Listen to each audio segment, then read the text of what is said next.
I think it's safe to say that change is on my agenda. Change for good. And I embrace that and I enjoy that change. I don't fear it. The Balmoral dinner was meant to display unity at the monarchy's most private sanctuary. Instead, one name shattered the evening before the first guest arrived. Prince William stood over the final seating list, read the line twice, and made a decision that stunned the royal household. Harry had been added without his approval, and within minutes, the future king cancelled the entire dinner rather than sit beneath the same roof and pretend nothing had happened. Before we go deeper into what this really means for the royal family, make sure to subscribe so you don't miss a single update. The room fell silent. William had agreed to attend beside Catherine because the gathering was supposed to be controlled and limited to senior relatives who accepted conditions of trust. Balmoral Castle, the monarch's private Scottish residence, had been chosen because Charles believed its distance from London might soften old anger. The king wanted one evening without cameras, public statements, or advisors shaping every sentence between his sons. William scanned the page again. Near the lower half, Harry's name appeared in a typeface different from every other entry. The seating list, a formal document showing where each guest would sit, had clearly been altered after the original arrangements were approved. Catherine saw his jaw tighten before he placed the paper flat, pressed one finger against the name, and called the equerry closer. An equerry is a senior royal aide, trusted with duties and household instructions. "Cancel it, all of it," the prince said. Catherine did not interrupt. She understood that his anger carried something heavier beneath it. To William, the addition was not a surprise invitation, but a calculated attempt to trap him into reconciliation through private pressure and public embarrassment. Refusing Harry alone could make him appear cruel. Canceling everything ensured no one could force the meeting, but it also destroyed the evening Charles had treated as his last chance to reunite his sons. The king received the news moments later, and lowered himself into a chair without speaking. He had imagined a meal, careful conversation, and one honest exchange. Instead, his plan had collapsed before the first place was set. Then a courtier delivered the most disturbing detail through a documented household briefing. The instruction to add Harry had arrived from the monarch's private office only hours earlier, yet Charles had never signed or approved the change. William looked toward the closed door as staff began calling every guest. His voice turned colder. "Who used my father's authority?" The dinner had been cancelled in seconds, but the deeper shock was only beginning. Because behind Harry's name stood a family divided by wounds no formal invitation could erase. To the household, the crisis appeared to be about a guest list. To William and Harry, it was about years of betrayal compressed into a single printed name. One brother saw an ambush. The other saw a final door being slammed shut. Between them stood King Charles, carrying the impossible hope that Balmoral could restore what public arguments, private messages, and long silences had already broken. William remained beside Catherine after the staff left, but the anger in him had already begun to change shape. Years of preparing for the crown had taught the prince to survive public pressure, yet private family disputes had repeatedly escaped into international conversation. That history made him fiercely protective of his wife and children. Any meeting with Harry, he believed, required direct consent, clear boundaries, and the certainty that no private exchange would later become public ammunition. The silence became heavier. William removed his glasses, rubbed his eyes, and admitted that he could no longer tell whether the invitation had been an attempt at reconciliation or a trap designed to make him look cruel for refusing. Catherine listened carefully. She knew Balmoral was more than the monarch's Scottish residence. It was a private family sanctuary tied to childhood, grief, and memories no public palace could replace. For Harry, that emotional connection made the rejection even sharper. Harry received the cancellation through a brief call from a palace aide. He said nothing while the message was delivered, and when the line went dead, he continued staring at the phone. Hope had brought him dangerously close to believing that the old doors might open again. Humiliation replaced it. The younger prince opened a photograph showing himself and William at Balmoral as boys, before titles and accusations had turned affection into suspicion. He locked the screen and told his aide, I will not beg for a chair at my own family's table." Charles had encouraged that hope. During a recorded private conversation, the king had told his younger son that Balmoral might offer space for a quiet family discussion, yet the monarch had never said William had approved Harry's presence. That missing promise now mattered more than every comforting phrase Charles had used. Catherine learned through a documented household account that Harry had been led to believe he would be welcomed. William had been led to believe the gathering remained restricted. Someone had given the brothers different versions of the same evening. Then Catherine remembered Windsor. Months earlier, Harry had made one private request that William could neither accept nor forget. Their reactions revealed that the cancelled dinner was not the beginning of the conflict, but the result of a private rupture that had already pushed both brothers beyond trust. Months before Balmoral, there had been one conversation the palace worked desperately to bury. It lasted less than 20 minutes, involved no cameras, and ended without raised voices. Yet those present understood that something fundamental had broken. Harry had asked William for a private promise concerning the future, and when the Prince of Wales refused, the brothers stopped speaking as family and began treating each other as opposing forces. Charles had encouraged limited contact between his sons after years of distance hardened into open distrust.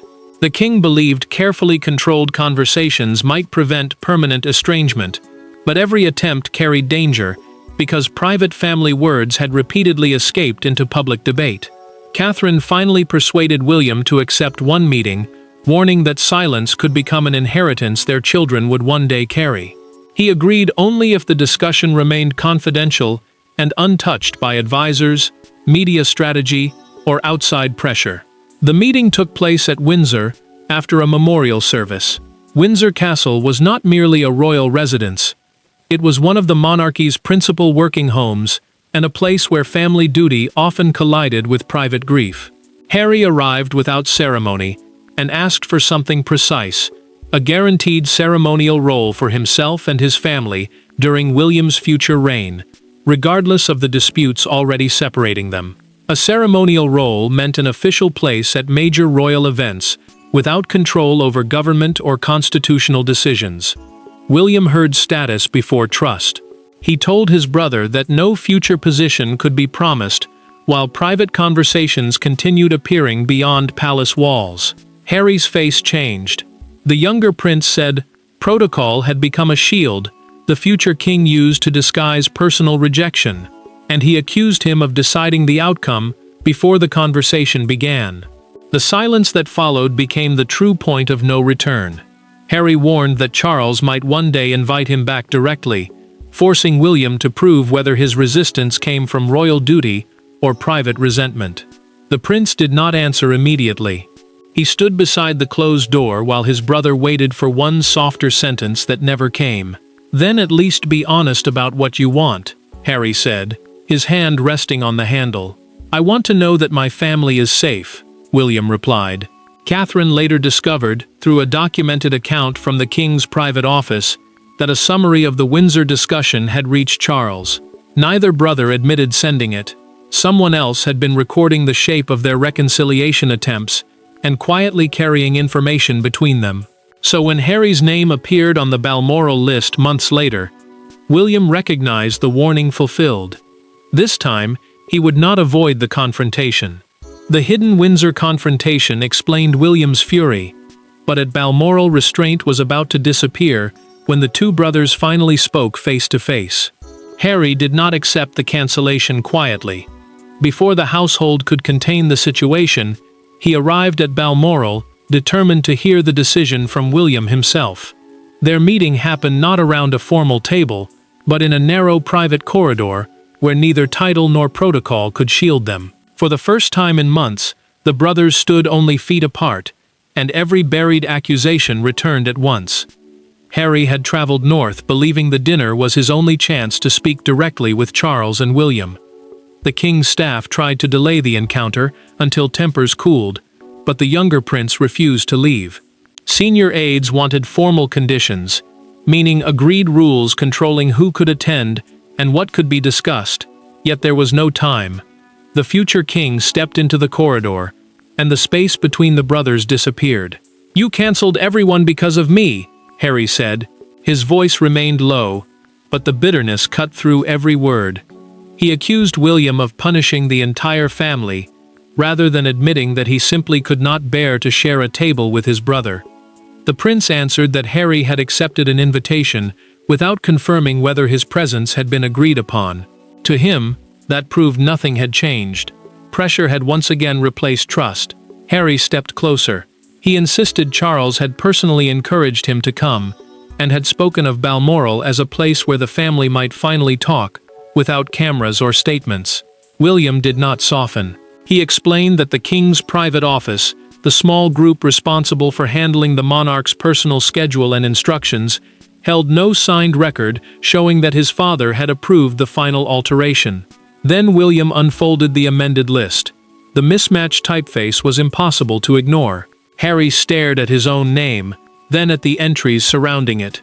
For the first time, anger gave way to suspicion. Someone had inserted him after the original arrangements were settled. Someone had expected the brothers to collide before either could question how the meeting had been created. "Would you have come if you had known?" Harry demanded. "Not like this," William replied. The answer struck harder than a refusal. Hurt crossed the younger prince's face before he looked away.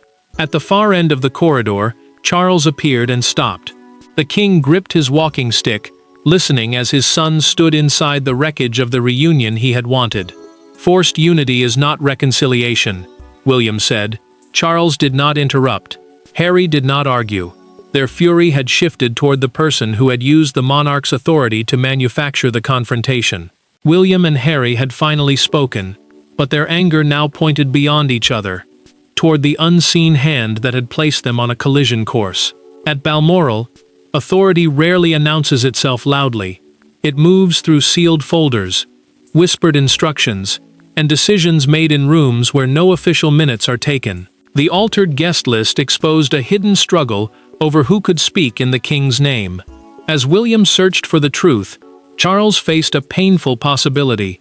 Someone close to him had used his desire for family peace as permission to manufacture it. Charles ordered the household records brought to him at once.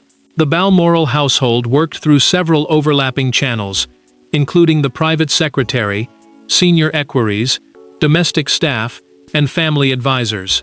A private secretary is the senior official who manages the monarch's schedule, correspondence, and confidential instructions.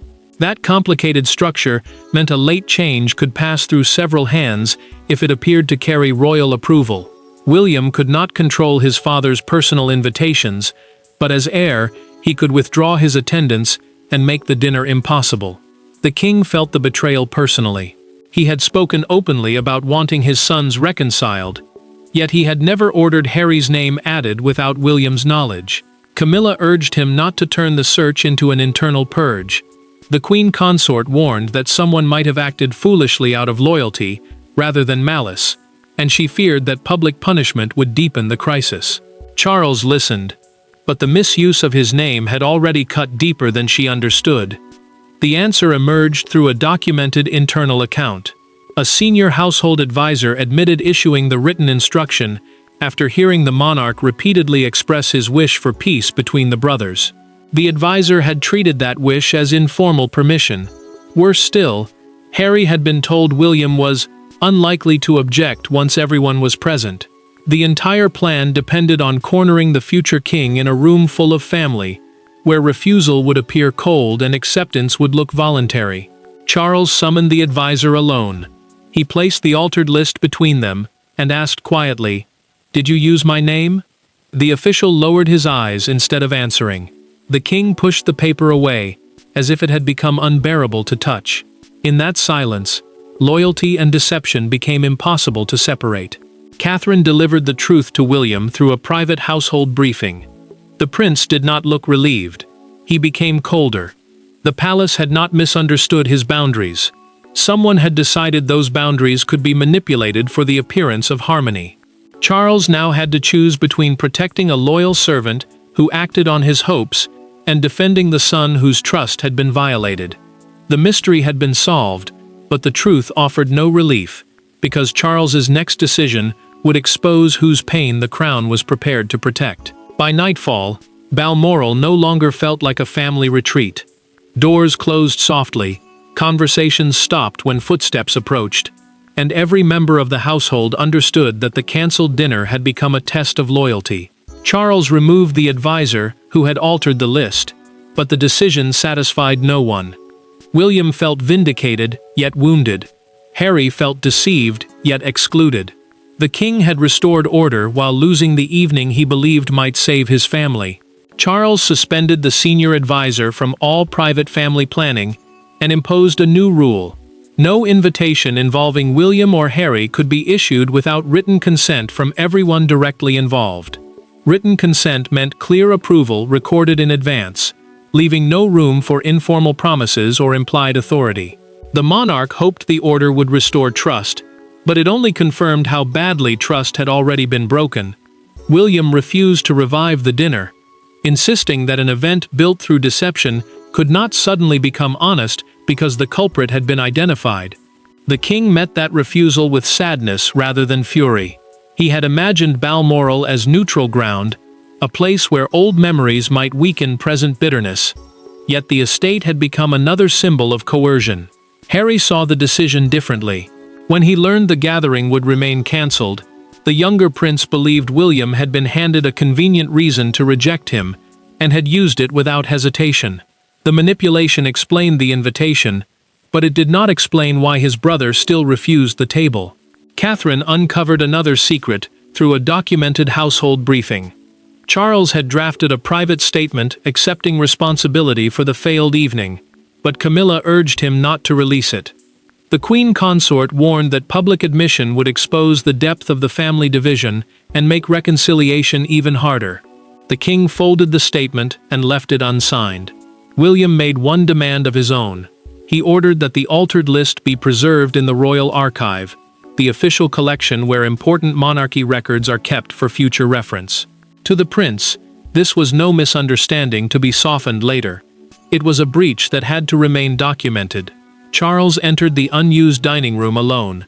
He touched the chair meant for Harry, then moved to William's place, and stood between the two empty seats.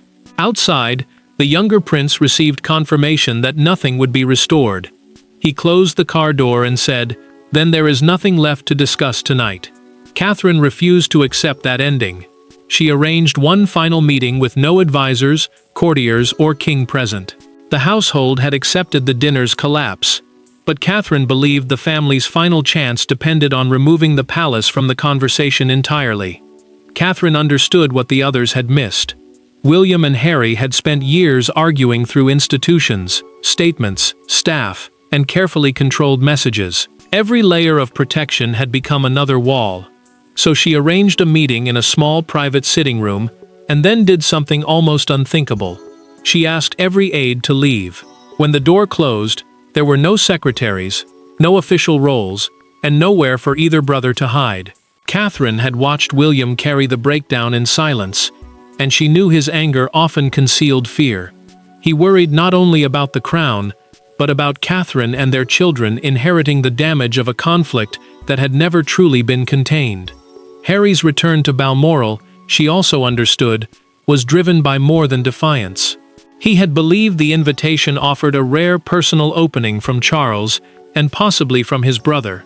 A private sitting room meant a family space used for informal conversation, away from ceremonies, official business, and public performance.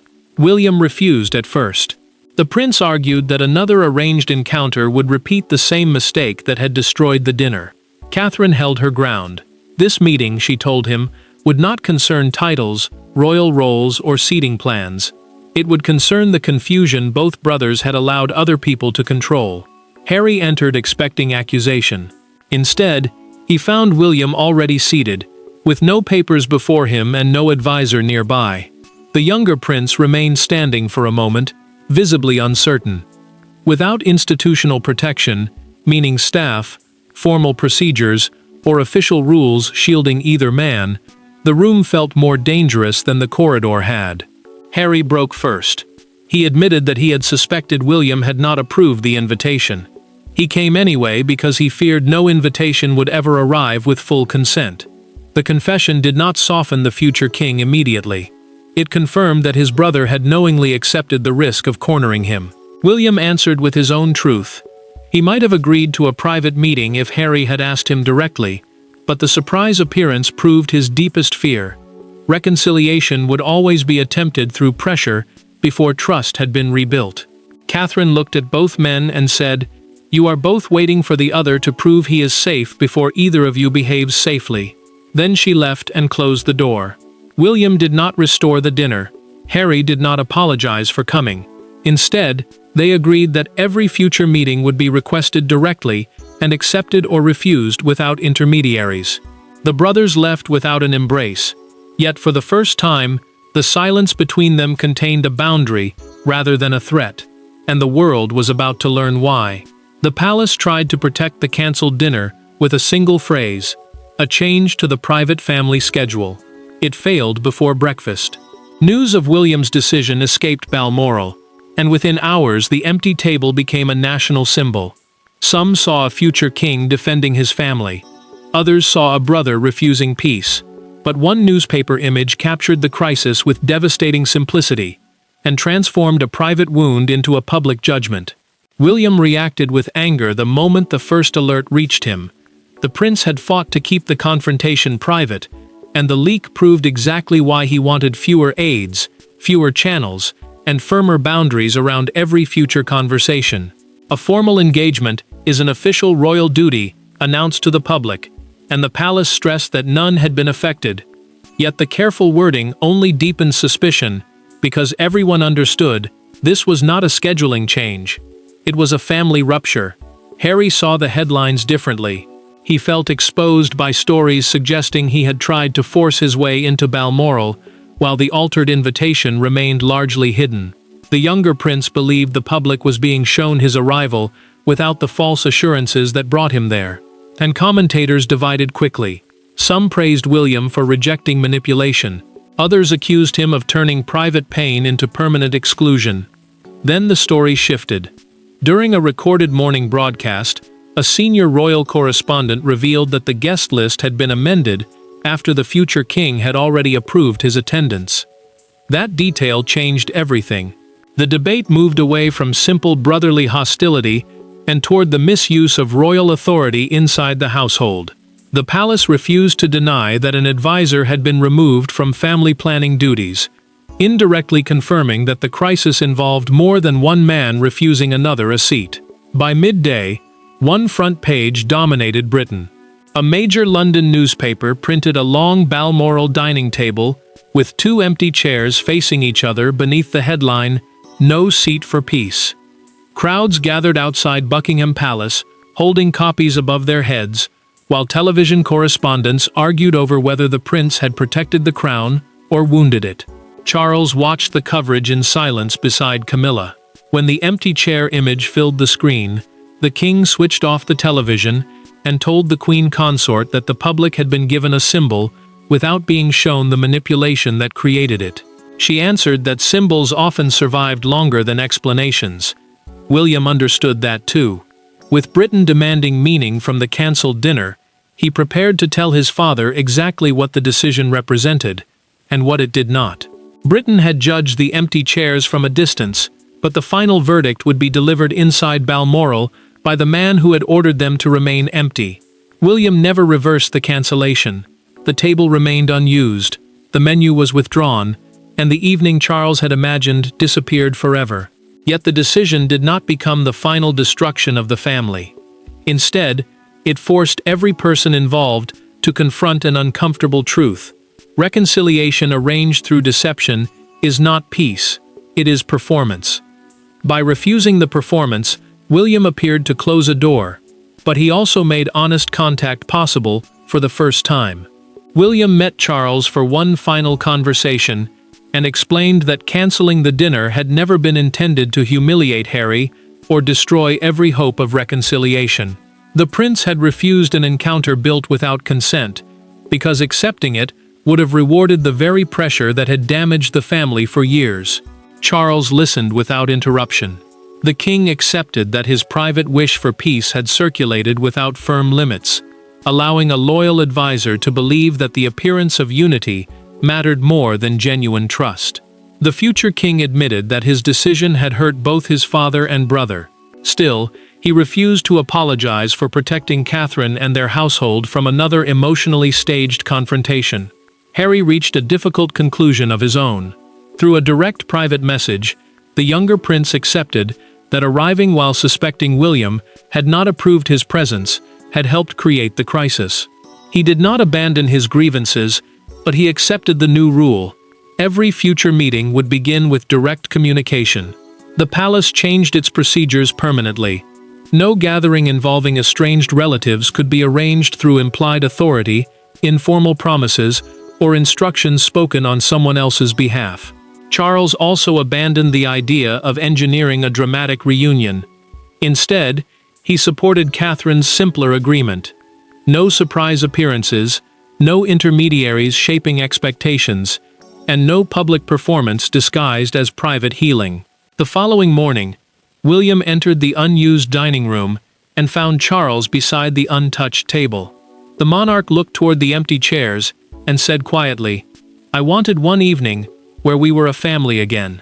Then it has to be real when it happens," the prince answered. Charles nodded, and the two men left together. Before departing Scotland, Harry sent one final message without staff involvement. "Next time, I will ask you myself." William replied, "That is the only way there can be a next time." The cancelled Balmoral dinner did not heal the family, but it ended the dangerous illusion that healing could be forced. Harry left without his dinner, Charles lost the reunion he desired, and William carried the cost of saying no. Yet all three finally understood the terms on which genuine reconciliation could exist. The empty table was not the symbol of their final collapse.